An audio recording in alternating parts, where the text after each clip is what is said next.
కన్యా రాశిని చూసినట్టయితే 8 ఆదాయము, 11 ఖర్చు కనపడుతుంది.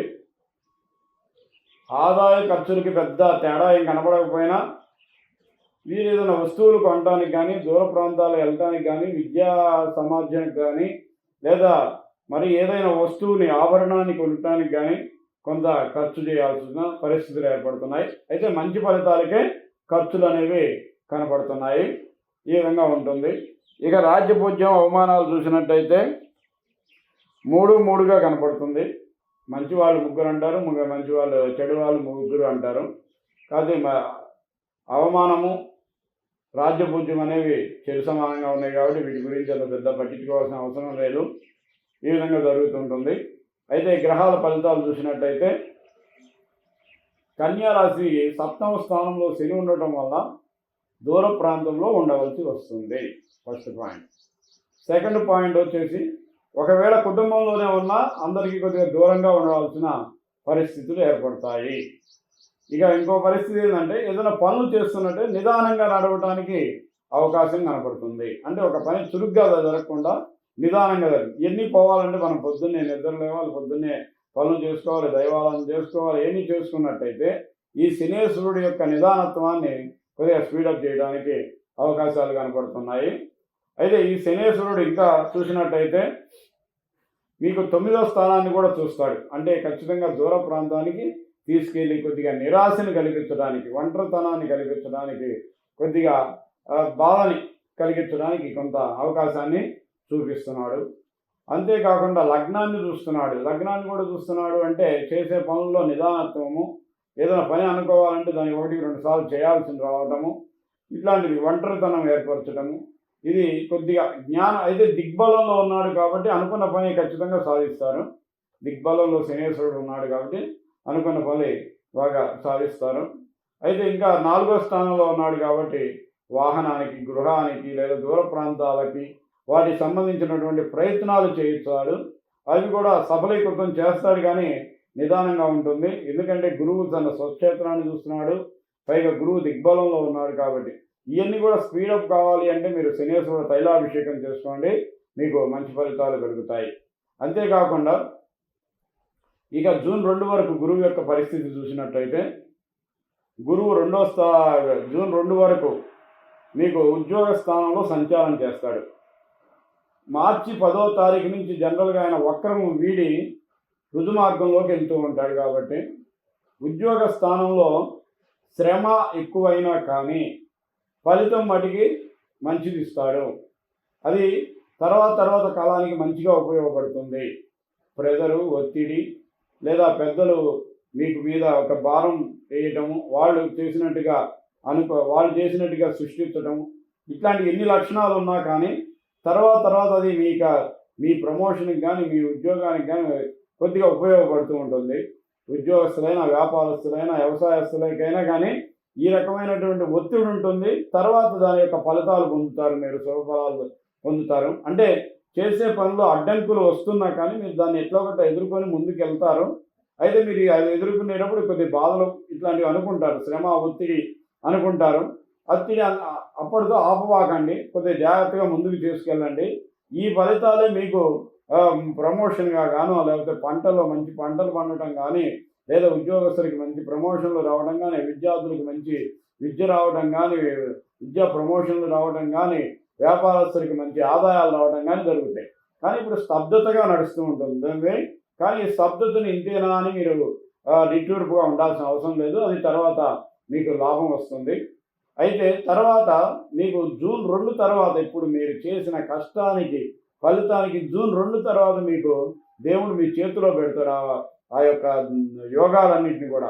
ఆ ప్రమోషన్లు కానీ, ధనాలు కానీ, విద్యను కానీ, ఉద్యోగాన్ని కానీ, వ్యాపారాన్ని కానీ, చేసే ప్రతి పనుల్లో మంచి ఆదాయాన్ని పుష్కలంగా చూపిస్తాడు. ఇది మంచి భాగ్యయోగంలో గురువు సంచారం జరుగుతుంది. మంచి కర్కాటక రాశిలో ఉచ్చ స్థానంలో ఉండి నడుస్తూ ఉంటాడు కాబట్టి మీరు ఇంతకుముందు చేసినటువంటి శ్రమ వృధా కాకుండా ఇప్పుడు మంచి ధనయోగాన్ని, మంచి యోగాన్ని, మంచి మీరు అనుకున్న పనిని విజయం పొందడానికి అది ఒక శ్రీరామ రక్షగా, శ్రీరామ జయంగా మీకు లభిస్తుంది. మీకు మంచి ఆదాయం చూపిస్తుంది. కాబట్టి మీరు ఇప్పుడు జరుగుతున్న దాన్ని ఇప్పుడు విడవద్దు. చాలా చక్కగా శ్రమగా చక్కగా ఇతరులు మీ మీద ఇంప్రెషన్ ఉండే విధంగా చేసుకోండి.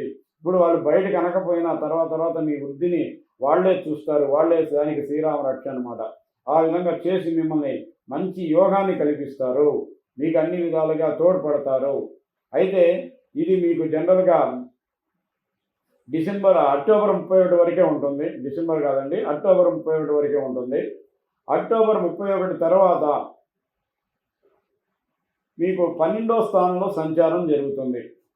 ఈయన 12వ స్థానంలో సంచారం జరుగుతుంది కాబట్టి విద్యార్థులకు దూర ప్రాంతాల ప్రయాణాలు చేయడానికి కానీ, పెద్ద విద్యలు చేయడానికి కానీ, పెద్ద చదువులు చదవటానికి కానీ, ఉన్నత స్థానాలు చదవటానికి, ఉన్నత విద్యలు చదవటానికి కానీ, ఉన్నత స్థానాలకు వెళ్ళటానికి కానీ, ప్రయాణాలకు కానీ స్థానచలనం అనేది జరగడానికి అవకాశం ఉన్నది. ప్రయాణాలు చేయడానికి అవకాశం ఉన్నది. దూర ప్రాంతాలకి వెళ్ళడానికి అవకాశం ఉన్నది. ఖర్చులు కూడా ఆ విధంగానే కనపడుతున్నాయి. ఖర్చులు ఎక్కువ కనపడతాయి. నిరాశగా ఉంటుంది. ఒంటరితనంగా కనపడుతుంది. కానీ దూర ప్రాంతాలకి వెళ్ళే వాళ్ళకి ఇది బట్టి శుభయోగమే. కానీ అక్కడ ఒంటరితనం ఉండటం వల్ల కొద్దిగా ఇబ్బందులు ఎదుర్కోవాల్సిన పరిస్థితి ఏర్పడుతుంది. చదువు కోసం డబ్బు ఖర్చు పెట్టాల్సి వస్తుంది. విద్య కోసం డబ్బు ఖర్చు పెట్టాల్సి వస్తుంది. వ్యవసాయ పంటల కోసం కూడా ఖర్చు పెట్టాల్సి వస్తుంటుంది. వ్యాపారస్తులకైతే కొద్దిగా తగ్గుతుంది. చదువుకునే వాళ్ళకి, ఉద్యోగస్తులకి కొద్దిగా ప్రయాణాలు చేయడానికి, దూర ప్రాంత ప్రయాణాలు చేయడానికి మటుకి ఖర్చు బాగా పెట్టవలసి వస్తుంది. ఖర్చు ఎక్కువ అవుతుంది. ఒంటరితనం ఉంటుంది. కొద్దిగా శుభత్వాన్ని కోల్పోయి కొద్దిగా చిన్న మాటలు పడాల్సిన పరిస్థితులు ఏర్పడ్డా కానీ మీకు దూర ప్రాంతాలకు వెళ్ళినట్టయితే మీకు మంచి జరుగుతుంది.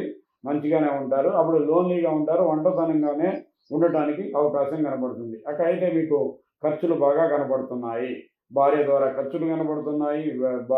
వ్యాపారస్తులకైతే, భాగస్వాములకైతే కొద్దిగా భాగస్వాముల వల్ల కొద్దిగా నష్టపోవడం జరగటం అవకాశం ఉన్నది. భాగస్వాములకి నష్టపోవడం జరగడానికి అవకాశం ఉన్నది. కొద్దిగా తల్లికి దూరంగా ఉండటం కూడా కొద్దిగా అవకాశాలు కనబడుతున్నాయి. భార్యకి దూరంగా ఉండటం కొద్దిగా అవకాశాలు కనబడుతున్నాయి. భాగస్వాములకు దూరంగా ఉండడానికి కొద్దిగా అవకాశాలు కనబడుతున్నాయి.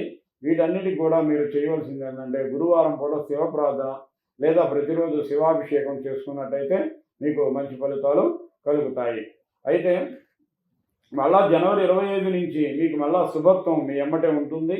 ఇప్పుడు పడ్డ కష్టానికి, మీరు చేసుకున్న పనులకి అంతా శుభయోగం తిరిగి వస్తుంది అన్నమాట. మంచి లాభం. ఇప్పుడు ఎంత ఖర్చు పెట్టాడో అది మీ భవిష్యత్తుకి మంచికి అనుకొని ఆ విధంగా మీకు మళ్ళీ ఉపయోగపడి ముందుకు తీసుకెళ్తుంది. కాబట్టి మీకు మళ్ళా జనవరి 25 నుంచి మంచి లాభాలు కలుగుతాయి. మంచి ప్రమోషన్లు వస్తాయి. ఆటోమేటిక్ ఉద్యోగస్తులకైతే ప్రమోషన్లు వస్తాయి. వ్యాపారస్తులకైతే వ్యాపార లాభం పొందుతుంది. భాగస్వాములకైతే భాగస్వామ్య లాభం కలుగుతుంది. విద్యార్థులకైతే విద్యా లాభం కలిగి ఉద్యోగానికి కూడా అవకాశాలు కలుగుతాయి.